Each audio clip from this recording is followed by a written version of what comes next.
The morning sun filtered through the curtains as Adaora knelt in prayer, her father's booming voice echoing from the living room. Pastor Ease was already deep into his morning devotion, his fervent declarations filling the house. Adaora whispered her own prayers, but her heart was heavy. Her days were predictable, structured around her father's teachings and the endless responsibilities of being the pastor's daughter. School, choir practice, and youth fellowships left little room for her to breathe. The only reprieve was the moments she spent with Chioma, her best friend since childhood. Chioma's laughter was a balm to Adaora's weary soul, a brief escape from the rigidity of her father's world. That afternoon, Adaora and Chioma walked home together after school. Chioma chatted about a new art project she was working on, her eyes lighting up with excitement. Adaora smiled, soaking in the warmth of her friend's energy. "You're always so creative," she said, feeling a pang of envy for Chioma's freedom to express herself. "You should join me sometime," Chioma replied, nudging her playfully. Adaora laughed, but deep down she wondered what it would be like to live without the weight of expectations constantly pressing down on her. The air was still as Adaora sat on Chioma's bed, flipping through a textbook. The sound of Chioma's laughter filled the room, and Adaora couldn't help but smile. She glanced at her friend, who was sprawled across the bed, her hair cascading like a waterfall. Adaora's chest tightened. Why was her heart racing? She shook the thought away and focused on her notes. But the more she tried to concentrate, the more her mind wandered back to Chioma. Every laugh, every glance, every brush of their hands sent a jolt through her. Was this just admiration? Or was it something more? Chioma leaned over to check Adaora's work, their shoulders brushing. Adaora's breath hitched. "You're distracted," Chioma teased, her eyes twinkling. Adaora forced a laugh, burying her confusion deep within her heart. Sunday morning brought the usual flurry of activity as the Ease household prepared for church. Pastor Ease's voice boomed as he reminded Adaora of her duties.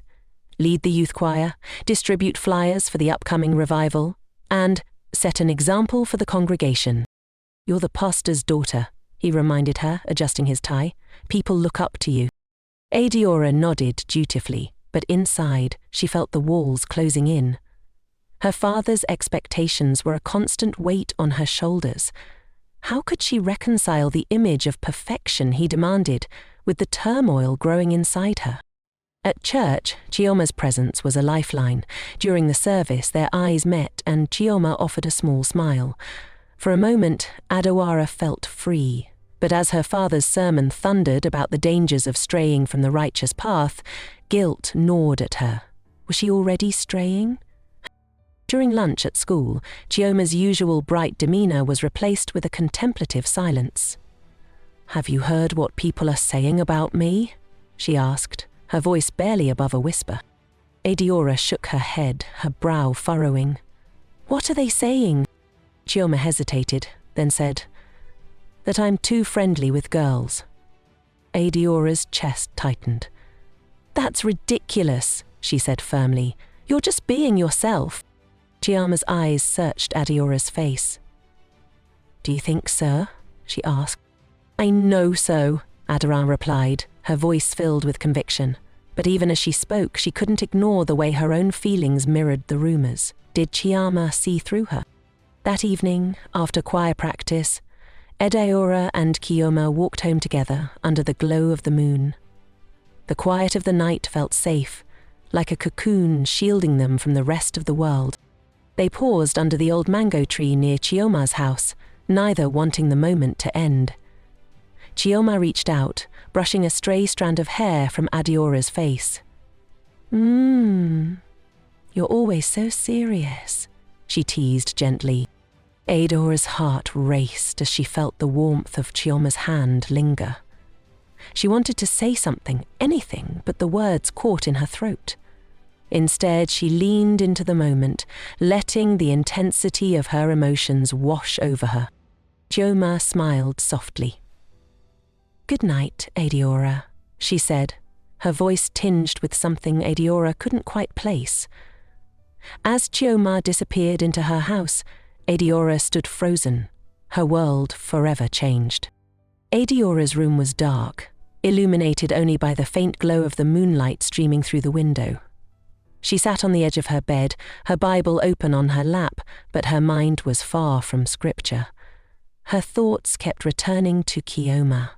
Her smile, her laughter, the way her touch had sent a spark through Adaora's entire being. Guilt gnawed at her as she clasped her hands together in prayer. "Lord, help me," she whispered, tears welling up in her eyes. "Take away these feelings. I just want to do what's right." The words felt hollow even as she repeated them. Deep down, Adaora knew her feelings were a part of her she couldn't simply pray away. The church youth retreat was held in a serene camp nestled in the hills, a place meant for spiritual reflection and growth. Adaora joined the others in singing hymns and attending prayer sessions, but her mind was elsewhere. Pastor Ease's sermon about resisting temptation seemed directed at her, and the weight of her father's words felt suffocating. Chioma, sitting a few rows away, caught Adaora's eye and smiled. It was a simple gesture, but it filled Adaora with both warmth and fear. She avoided Chioma for the rest of the day, terrified that someone would notice the way her heart raced whenever their eyes met. As the retreat came to an end, Chioma cornered Adaora outside the main hall. The evening air was cool, but Adaora felt heat rush to her cheeks as Chioma's intense gaze bore into hers. "Why have you been avoiding me?" Chioma asked, her voice tinged with hurt. Adaora fumbled for words. "I haven't been avoiding you," she lied, unable to meet Chioma's eyes. "Yes, you have," Chioma said firmly. "What's going on? Did I do something wrong?" Adaora's heart ached at the vulnerability in Chioma's voice. She wanted to tell her everything, but fear held her back. "It's not you," she finally said. "I'm just going through some things." Chioma reached out, gently taking Adaora's hand. "You can tell me anything," she said softly. The warmth of Chioma's touch sent a jolt through Adaora, but she pulled away, murmuring an excuse before walking off into the night. The next weekend, Chioma invited Adaora to an art exhibition in town. Initially hesitant, Adaora finally agreed, needing a break from her father's suffocating expectations. The exhibition was a vibrant display of colors and creativity, and Adaora found herself mesmerized by the freedom the artists expressed. Chioma introduced her to a group of friends who were open and unapologetic about their identities. Adaora felt a mix of admiration and envy as she watched them laugh and share their stories without fear. For the first time, she glimpsed a world where she could be herself. But the thought of leaving her father's shadow filled her with guilt. The following Sunday, Pastor Eze delivered a sermon that felt directed at Adaora. He spoke passionately about resisting worldly influences and remaining steadfast in faith. His eyes seemed to linger on Adaora as he emphasized the importance of obedience. After the service, Pastor Eze pulled Adaora aside. "I've noticed you've been distracted lately," he said sternly. "You need to remember who you are and what's expected of you." Adaora nodded, her throat tight. She wanted to tell him about the turmoil inside her, but she knew he would never understand. Instead, she promised to do better, even as her heart rebelled against the idea. Monday morning at school brought whispers and side glances Adaora couldn't ignore. As she passed through the hallway, snatches of conversation reached her ears. "Did you hear? Chioma and Adaora were seen together again. Maybe there's something more to it." Adaora's stomach churned. It wasn't the first time rumors about Chioma had circulated, but now Adaora's name was tangled with hers. She avoided Chioma during lunch, guilt pressing heavily on her chest. At the end of the day, Chioma found her by the school gate. "Are you avoiding me again?" she asked, her voice tight with frustration. Adaora's throat dried. "No, it's just... people are talking," she stammered. Chioma folded her arms. "Let them talk. What does it matter? Her words were bold, but Adaora could see the hurt in her eyes. "It matters to me," Adaora whispered, barely audible. Chioma's expression softened, but the space between them felt wider than ever. That night, Adaora found herself in her room once more, staring at her Bible but unable to focus. The rumours at school, her father's stern words, and the distance growing between her and Chioma weighed heavily on her mind. She knelt down beside her bed, her hands clasped tightly. "Lord, what am I supposed to do?" she whispered. "If this is wrong, why does it feel so real? Why does it feel so right?" Tears streamed down her face as she poured her heart out in prayer, but no clarity came. The silence of her room only amplified the storm raging within her. The next day, Adaora couldn't concentrate in class. Her heart raced every time she thought about Chioma's words from the night before. When lunch arrived, Adaora hesitated but finally sought out Chioma by the school's courtyard. Chioma looked up from her sketchbook and smiled faintly, but Adaora could see the lingering hurt in her eyes. "Hey," Adaora said softly, sitting beside her. For a moment, neither spoke, the silence heavy with unspoken truths. Finally, Chioma broke the quiet. "You don't have to explain anything, Adaora. I just wish you trusted me." "I do trust you," Adaora replied, her voice barely above a whisper. She hesitated, her palms damp. "Chioma, I care about you, more than I should." The words hung in the air between them. Chioma's eyes widened, and then she reached for Adaora's hand. "I care about you too," she said, her voice steady but filled with emotion. Adaora felt tears prick her eyes as relief and fear collided within her. "But what do we do now?" she asked, her voice trembling. Chioma squeezed her hand. "We figure it out together."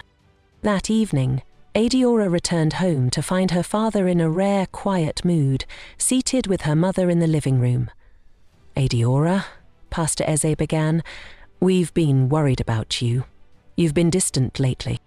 Adaora froze, sensing where the conversation was headed. Her father's tone was calm, but his words cut sharply. "You know, as the pastor's daughter, you must set an example.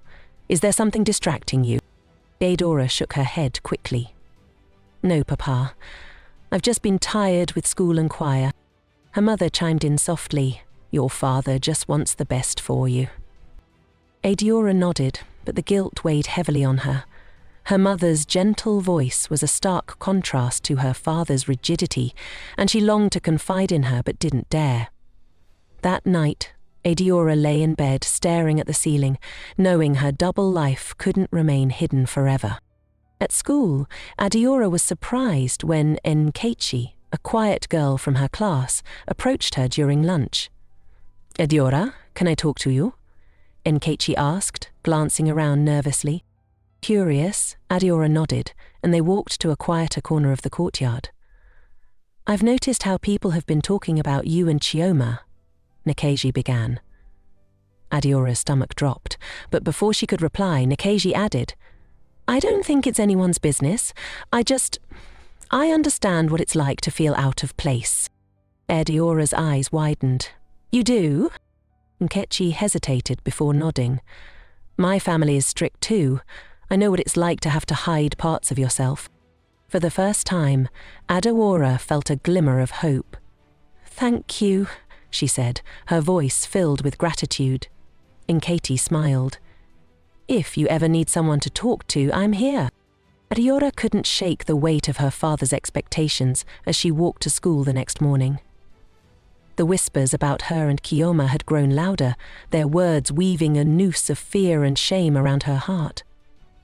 When she passed Chioma in the hallway, she averted her eyes, pretending not to see the pain that flashed across her friend's face. During lunch, Chioma finally confronted Adaora again. "What is it this time?" she demanded, her voice steady but laced with frustration. "Why are you pulling away again?" Adaora's throat tightened as guilt twisted inside her. "It's not about you, Chioma," she murmured. but her words felt hollow. I can't deal with everything right now." Chioma's gaze softened, her anger giving way to hurt. "You don't have to go through this alone, Adaora. I'm here, but I can't keep reaching out if you keep pushing me away." As Chioma walked away, Adaora felt an ache so deep it threatened to consume her. She wanted to call out, to run after her, but the voices of judgment in her mind kept her rooted in place. Her silence felt like betrayal, and she hated herself for it. At home, Pastor Eze called Adaora into the living room after dinner. He sat in his armchair, his Bible resting on his lap, a stern look on his face.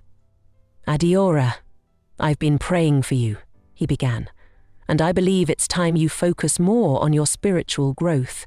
There's too much worldly influence around you." Adaora nodded, her stomach twisting.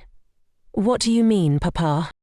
"You will spend more time with the elders in our church," he said firmly. "They will guide you and help strengthen your faith. I've arranged for you to attend weekend counseling sessions with Deaconess Chioma." Adaora's heart sank. Deaconess Chioma was known for her harshness and her rigid views on morality.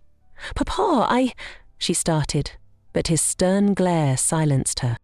"No arguments, Adaora. This is for your soul. I won't watch you stray from the path God has set for you."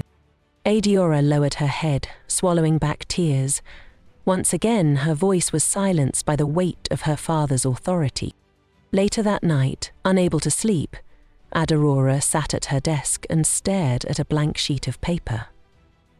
The ache in her heart for Chioma refused to subside. Slowly, she picked up her pen and began to write.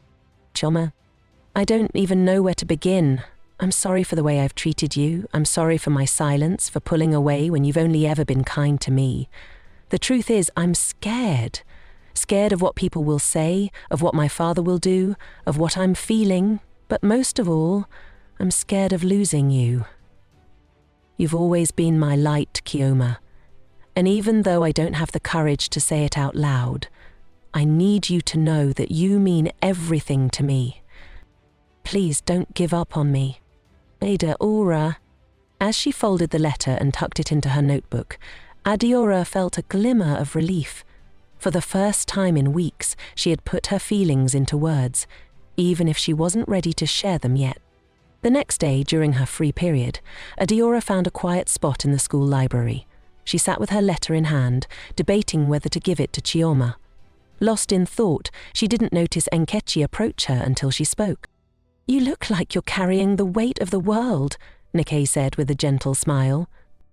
Adaora quickly tucked the letter into her bag. "It's nothing," she said, but Nkechi's knowing look told her she wasn't fooled. "I know it's not easy," Nkechi said, lowering her voice. "Being different, feeling like you don't fit into the mold people expect of you. But you're not alone, Adaora." Adaora's eyes widened. "What do you mean?" Nkechi hesitated, then said, "I've seen how people talk about you and Chioma. I know how cruel they can be, but I also know what it's like to hide parts of yourself just to survive." Adaora's heart pounded. "You do?" she asked softly. Nkechi nodded. "If you ever need someone to talk to, I'm here." For the first time in weeks, Adaora felt a flicker of hope. Maybe she wasn't as alone as she thought. That evening, Adaora sat in her room, the letter to Chioma in one hand and her Bible in the other. The two objects felt like opposing forces, each pulling her in a different direction. Her father's voice echoed in her mind, warning her of the dangers of straying from the righteous path.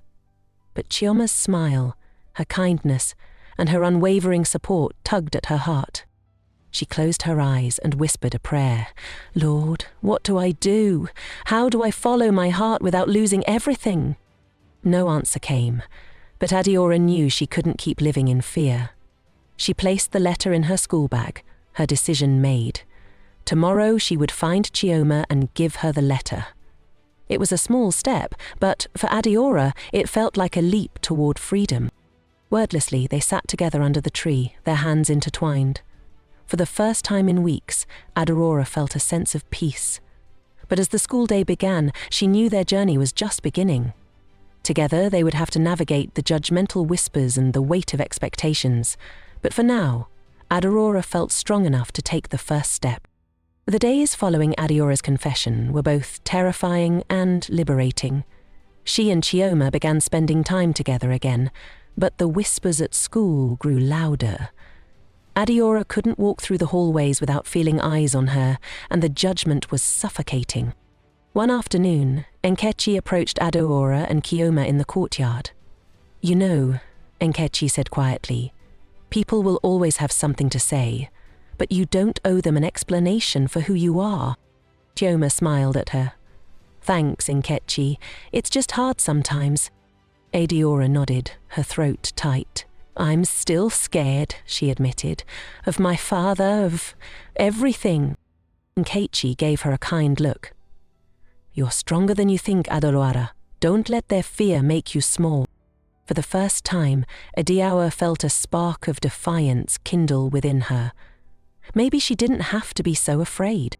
Pastoaz's watchful eye seemed to intensify. One evening, as Adaora returned from school, he called her into the living room.